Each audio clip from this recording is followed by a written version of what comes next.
दोस्तों, विशाल पर्वतों की तलहटी पर एक छोटा सा गांव था जिसमें एक शेरपा रहता था, अर्थात एक पर्वतारोही रहता था। वह पर्वतारोही लोगों को राह दिखाया करता था। वह लोगों को ऊंचे पर्वतों पर ले जाता और उन्हें सही सलामत वापस ले आता। इसी प्रकार वह शेरपा एक दिन कुछ लोगों को लेकर पर्वत की चढ़ाई पर गया था, लेकिन अचानक उस दिन एक दुर्घटना हो गई। उस शेरपा के पैरों में गहरी चोट लगी और उनके एक साथी की जान भी चली गई, जिस कारण उसे बहुत तकलीफ हुई और वह शेरपा अपने आप को माफ नहीं कर पा रहा था। उसके बाद से वह शेरपा कभी भी उन ऊंचे पहाड़ों पर नहीं गया। वह वहीं पास में रहकर एक छोटी सी दुकान चलाने लगा। देखते ही देखते समय बीता और अब उस शेरपा का लड़का भी जवान होने लगा था। वह भी अपने पिता के साथ उस दुकान पर पिता का हाथ बटाया करता था।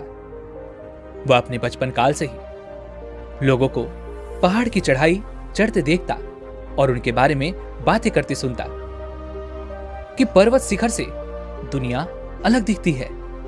इसलिए उस लड़के के मन में भी हमेशा उस पहाड़ को चढ़ने की लालसा रहती थी। लेकिन जब भी वह अपने पिता से कहता, पिताजी, मैं भी इस पहाड़ पर चढ़ना चाहता हूं, मैं भी जाकर वहां की दुनिया देखना चाहता हूं, तब उसके पिता उसे हमेशा मना कर देते और कहते, बेटा, ऊपर जाने में बहुत खतरा है, वहां बहुत जोखिम है, वहां तुम्हारी जान भी जा सकती है, पहाड़ों पर कुछ भी हो सकता है, वहां बहुत चलना पड़ता है, बहुत मेहनत करनी पड़ती है और इन बर्फीले पहाड़ों पर तुम्हारा पैर भी फिसल सकता है। तुम उन लोगों की बातों में मत आओ, तुम यहीं रहकर आराम से अपना जीवन बिता सकते हो। जब भी वह लड़का अपने पिता से ऊपर चढ़ने की बात करता, तब तब उसके पिता वहां जाने से उसे रोक देते। एक दिन उस लड़के ने यह ठान लिया कि मुझे जीवन में कम से कम एक बार उस पहाड़ पर चढ़कर देखना है। मुझे ये खुद महसूस करना है कि वहां की दुनिया कैसी है, नहीं तो मैं पूरे जीवन भर केवल इस दुकान पर ही रह जाऊंगा। मैं केवल लोगों के मुंह से यही सुनता रह जाऊंगा कि पहाड़ की दुनिया ऐसी है, पहाड़ की दुनिया वैसी है, लेकिन मैं उसे कभी देख नहीं पाऊंगा। अब जबकि शेरपा को लगा कि उसका बेटा उसकी बात नहीं मानने वाला, तो उसने वहां पर जाने के लिए हामी भर दी और अपने बेटे से कहता है, बेटा, ठीक है, यदि तुम जाना चाहते हो तो जा सकते हो, लेकिन मेरी एक बात हमेशा याद रखना, यदि तुम्हें कोई परेशानी हो तो वापस उल्टे पांव घर लौट आना। अपने पिता की आज्ञा पाकर वह लड़का अपना सारा सामान लेकर सबसे पहले उस पर्वत के नजदीकी शिविर तक जाता है। यह सभी का आखिरी पड़ाव होता है, जहां से लोग चढ़ाई शुरू करते हैं, जहां पर लोग पहली और आखिरी बार रुकते हैं और जहां पर लोग पर्वत से नीचे उतरकर पहली बार विश्राम करते हैं। उस लड़के ने उसी शिविर में काम करना शुरू कर दिया। यहां पर रहकर उसे और भी लोगों से उस पर्वत के बारे में जानने को मिल रहा था। यहां पर रहकर उसके दो काम पूरे हो रहे थे। पहला तो वह अपनी यात्रा के लिए कुछ पैसे जोड़ पा रहा था और दूसरा वह आते जाते लोगों से वहां की यात्रा और शिखर के बारे में जानकारी हासिल करने लगा। देखते ही देखते करीब 2 हफ्ते बीत गए और 2 हफ्तों के बाद जब उसने पर्याप्त धन इकट्ठा कर लिया तो उसने तय किया कि वह अगले हफ्ते ही यात्रा प्रारंभ करेगा। लेकिन जब उसने कुछ लोगों से बात की तो उन लोगों ने उस लड़के से कहा, बेटा, यहां का रास्ता बहुत कठिन है, तुम दूसरे शिविर पर जाओ, वहां से तुम्हें चढ़ने में आसानी होगी। लड़के ने उन लोगों की बात मान ली और वह इस शिविर को छोड़कर दूसरे शिविर पर जा पहुंचा। यहां पर भी वह तरह तरह के यात्रियों से मिलता रहा, लोगों से बात करता रहा और उसने वहां की कई कहानियां भी सुनी। नए नए रास्तों और शिखर के बारे में तरह तरह की जानकारी हासिल की। फिर एक दिन वह सुबह सुबह अपने मार्ग पर आगे बढ़ चला। जब वह उस पहाड़ की चढ़ाई कर रहा था, तभी रास्ते में उसे एक अनुभवी शेरपा मिला जो वहां पर बैठा हुआ था और वह करीब अधेड़ उम्र का था। उस अनुभवी शेरपा से लड़के की मित्रता शिविर में ही हो चुकी थी। तभी वह अधेड़ उम्र का आदमी उस लड़के से पूछता है, बेटा तुम उल्टी दिशा में क्यों जा रहे हो? तुम्हें तो सीधी दिशा में जाना चाहिए। तभी वह लड़का जवाब देते हुए कहता है, बाबा मैंने यहां पर शिविर में रहकर यहां से आने जाने वाले यात्रियों की सभी बातें सुनी हैं, जानी हैं, यहां की कहानियां भी सुन ली हैं। इसलिए मैं अब और अधिक ऊपर नहीं जाना चाहता हूं, क्योंकि मैंने यहां के बारे में अब सब कुछ समझ लिया है। इसीलिए मैं वापस घर जा रहा हूं। उस लड़के की यह बात सुनकर वह बूढ़ा बाबा जोर जोर से हंसने लगा। तभी वह लड़का बड़े आश्चर्यचकित होकर उस बूढ़े बाबा से कहता है, क्या हुआ बाबा? आखिर मैंने ऐसा क्या कह दिया कि आपको इतने जोर से हंसी आने लगी? तभी वह बूढ़ा बाबा उस लड़के से कहता है, बेटा पहाड़ों और रास्तों को समझा नहीं जाता, बल्कि उन्हें अनुभव किया जाता है, उनका आनंद लिया जाता है। आगे वह बूढ़ा बाबा उस लड़के से कहता है, बेटा तुम ही एक पल के लिए सोचो, आखिर एक इंसान पहाड़ की चोटी पर क्यों चढ़ता है? क्योंकि वह इंसान खुद को बेहतर तरीके से जानना चाहता है। वह तो खुद की कमियों को जानना चाहता है, तभी तो वह खुद की यात्रा पर निकलता है। और जो खुद की यात्रा पर निकलता है वह इंसान कहीं पहुंचता नहीं, बल्कि वह भीतर से पूरी तरह से बदल जाता है। वह लड़का उन बूढ़े बाबा की बात बहुत ध्यानपूर्वक सुन रहा था। तभी वह बूढ़े बाबा उस लड़के से कहते हैं, बेटा ये यात्रा किसी भी इंसान के लिए बहुत महत्वपूर्ण होती है, लेकिन इंसान इस यात्रा में दो गलतियां करता है। पहली गलती यात्रा शुरू न करना, और दूसरी यात्रा खत्म न करना। आगे वह बूढ़ा बाबा उस लड़के से कहता है, बेटा मैं तुमको कई दिनों से देख रहा हूं। शुरू में तुम बहुत उत्सुक थे, बहुत उत्साही थे, लेकिन अब तुम्हारे अंदर वो उत्सुकता नजर नहीं आती। आखिर तुम्हारे भीतर का वो उत्साह कहां गया? तुम इतने उत्साह के साथ इस पर्वत पर चढ़ाई करने आए थे, लेकिन आज देखो तुम वापस घर क्यों जा रहे हो? क्या कोई बात है? क्या कोई ऐसी बात है जो तुम्हें यह करने से रोक रही है? उन बूढ़े बाबा की यह बात सुनकर वह लड़का भावुक हो गया। उसकी आंखों से आंसू बहने लगे। वह उस बूढ़े बाबा से कहता है, बाबा मेरे पिताजी भी एक शेरपा हैं। वह पहले लोगों को इस पहाड़ पर ले जाया करते थे और उन्हें सही सलामत वापस भी लाया करते थे। लेकिन एक दिन एक दुर्घटना घट गई। उनका पैर फिसल गया, जिस कारण उन्हें पैर में बहुत गंभीर चोट आई और उनके साथ उनका एक साथी भी मारा गया। इस प्रकार उस लड़के ने अपने पिता के साथ बीती हुई उस घटना के बारे में उस बूढ़े बाबा को सब कुछ बता दिया। वह बूढ़ा बाबा उस लड़के की सारी बातें ध्यानपूर्वक सुन रहा था और फिर वह उस लड़के से कहता है, बेटा तुम्हारे पिता बहुत ही बहादुर थे, लेकिन अनजाने में वह तुम्हारे अवचेतन मन में उन सभी डरों को बैठाते जा रहे हैं, जिस डर से तुम्हारा कभी कोई भला नहीं होगा। तुम इस डर के कारण कभी अपने जीवन में आगे नहीं बढ़ पाओगे। यह डर तुम्हें पल पल कुछ भी नया करने से रोकता रहेगा। इस पर वह लड़का उन बूढ़े बाबा से कहता है, तो फिर मुझे क्या करना चाहिए? तभी वह बूढ़ा बाबा उस लड़के से कहता है, बेटा इसका तो केवल एक ही रास्ता है, जिससे तुम्हारे भीतर बैठा हुआ यह डर हमेशा हमेशा के लिए तुमसे दूर हो जाएगा। लेकिन उसके लिए मेरी एक शर्त है। इस पर वह लड़का कहता है, बाबा बोलिए आपकी क्या शर्त है? तभी वह बूढ़ा बाबा उस लड़के से कहता है, बेटा जब भी तुम्हारा हार मानने का मन करे या फिर यात्रा छोड़ने का मन करेगा, तब तुमको मेरी बात बहुत ही शांतिपूर्वक और ध्यान से सुननी होगी। क्या तुम इसके लिए तैयार हो? वह लड़का कुछ देर के लिए सोच विचार में पड़ गया और मन ही मन यह सोचने लगा कि आज तक मुझे इस तरह से किसी ने नहीं समझाया। हो सकता है कि यह बूढ़े बाबा सचमुच मेरे मन से वो डर निकाल दे और मैं अपने जीवन में कुछ हासिल कर पाऊं। यदि मैं यूं ही चला गया तो पिताजी फिर मुझे कभी वापस नहीं लौटने देंगे और ना ही मुझे वो कभी वो करने देंगे जो मैं करना चाहता हूं। इसलिए मुझे एक बार इन बूढ़े बाबा की बात मान लेनी चाहिए।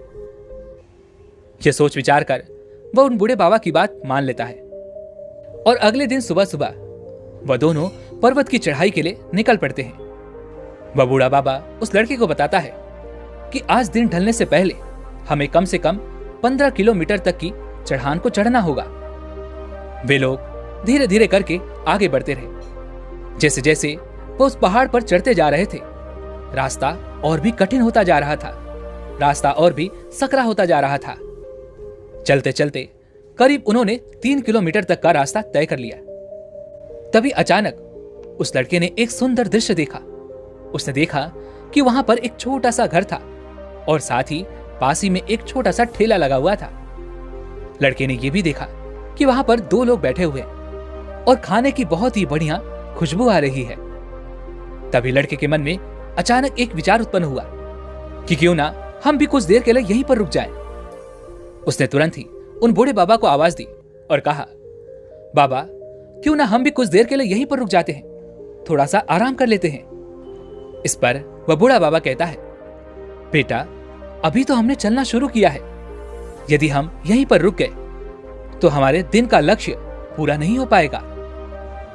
तभी वह लड़का बूढ़े बाबा से कहता है, बाबा केवल थोड़ी देर के लिए हम कुछ खा लेते हैं। इस पर वह बूढ़े बाबा मुस्कुराने लगे और उस लड़के से कहते हैं, बेटा ध्यान से सुनो, यह स्वयं की यात्रा में आने वाली पहली रुकावट है।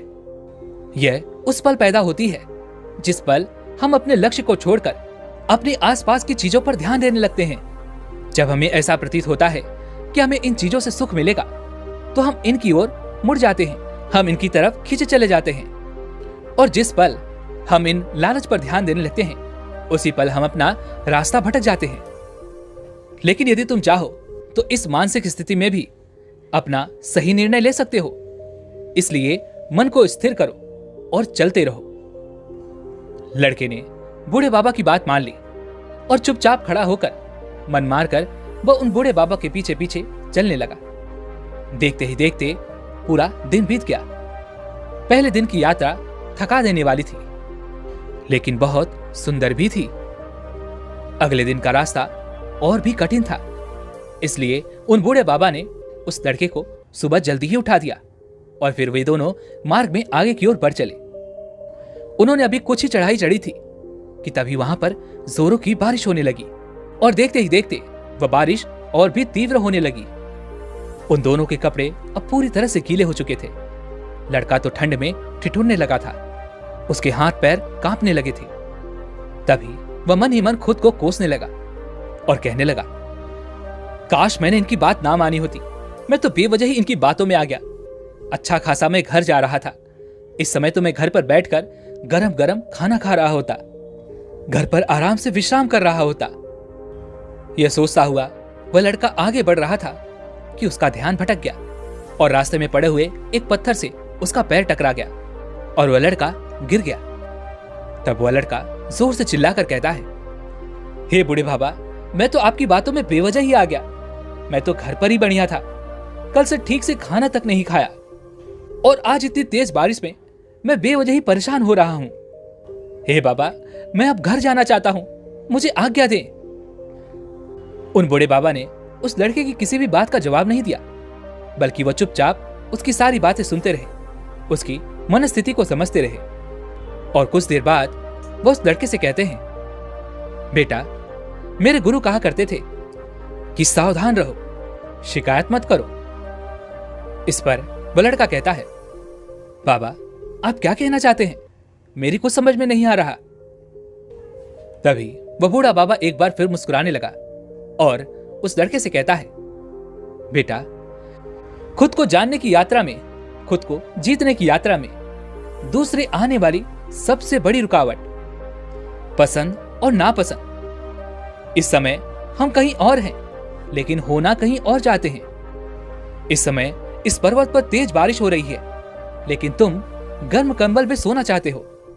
जब हमारे भीतर इस प्रकार के विचार उत्पन्न होने लगते हैं तो हमारे भीतर तनाव पैदा होने लगता है और इस तनाव से हम पूरी तरह से परेशान हो जाते हैं। हमारा ध्यान भटक जाता है और इस परेशानी के कारण हम कुछ न कुछ गलती अवश्य कर देते हैं और फिर हम खुद को ही कोसने लग जाते हैं और आखिर में हम उस यात्रा को वहीं पर समाप्त कर देते हैं। इसलिए मेरी एक बात और याद रखना कि कभी भी निराश होकर पसंद और नापसंद के चक्कर में मत उलझना, क्योंकि पसंद और नापसंद का यह बोझ तुम्हें कभी चैन से सोने नहीं देगा, और इसमें यदि तुम फंस गए तो तुम कभी इससे निकल नहीं पाओगे और तुम कभी भी अपने कार्यों में सफल नहीं हो पाओगे, और इसी कारणवश तुम अपने कार्य में कभी निरंतरता भी नहीं ला पाओगे। इसलिए तुरंत ही अपना ध्यान उम्मीदों से हटाकर इस क्षण में ले आओ। अपने चारों ओर देखो, यह पर्वत बारिश में कितना शांत है, चारों तरफ कितनी खामोशी है। उन बूढ़े बाबा की आवाज सुनकर उस लड़के ने शिकायत करना बंद कर दी और कुछ ही देर में वह शांत हो गया। और तब उसे इस बात का एहसास हुआ कि वह निराश केवल अपनी उम्मीदों के कारण हो रहा था। उसे इस बात का भी एहसास हुआ, हाँ, इस समय थोड़ी सी असुविधा जरूर है, लेकिन समय आते ही इसका समाधान हमें मिल जाएगा। यह विचार आते ही उसका मन पूरी तरह से शांत हो गया और वह भी पहाड़ की उस शांति को महसूस करने लगा। और फिर वो बूढ़े बाबा के पीछे पीछे फिर से एक बार आगे बढ़ने लगा। देखते ही देखते अब 2 दिन निकल चुके थे। अगले दिन सुबह की यात्रा शुरू करने से पहले उस लड़के के मन में पुरानी बातें घूम रही थी और अब उस पर आलस हावी होने लगा था। अब उसके मन में तरह तरह के विचार आने लगे थे। वह लेटे लेटे यह सोच रहा था कि मैं अब और चढ़ाई करके क्या करूंगा, मेरा ऊपर जाकर कोई लाभ नहीं, मुझे ऊपर जाकर क्या फायदा मिलेगा। जो लोग अब तक शिखर पर जा पहुंचे हैं उन्हें भी तो कुछ खास नहीं मिला, तो फिर मैं भला इतनी मेहनत क्यों करूं? यदि इतनी मेहनत मैं अपने पिताजी के साथ अपने पिताजी की दुकान पर करूं तो वहां पर मुझे अवश्य लाभ होगा। वह लड़का लेटे लेटे इन्हीं विचारों में खोया हुआ था। तभी वह बूढ़े बाबा उस लड़के से कहते हैं, बेटा, याद करो, तुमने ये यात्रा क्यों शुरू की थी? तुमने ये यात्रा शिखर पर जाने के लिए नहीं की थी। तुमने तो ये यात्रा अनुभव प्राप्त करने के लिए की थी, खुद को जीतने के लिए की थी, और यह पूरी यात्रा ही शिखर है। उन बाबा के मुख से यह सुनकर वह लड़का कुछ देर के लिए सोच विचार में पड़ा और फिर वह उन बूढ़े बाबा से कहता है, बाबा, आप ठीक कहते हैं, लेकिन अब मुझे और ऊपर जाने की कोई इच्छा नहीं है। अब मेरा बिल्कुल भी मन नहीं है कि मैं आगे की यात्रा करूं। इस पर वह बूढ़े बाबा उस लड़के से कहते हैं, बेटा, भारीपन और दिमाग की सुस्ती, बहुत नींद आना, थकावट लगना और कुछ भी करने की इच्छा ना होना, ये सभी मन के विकार हैं।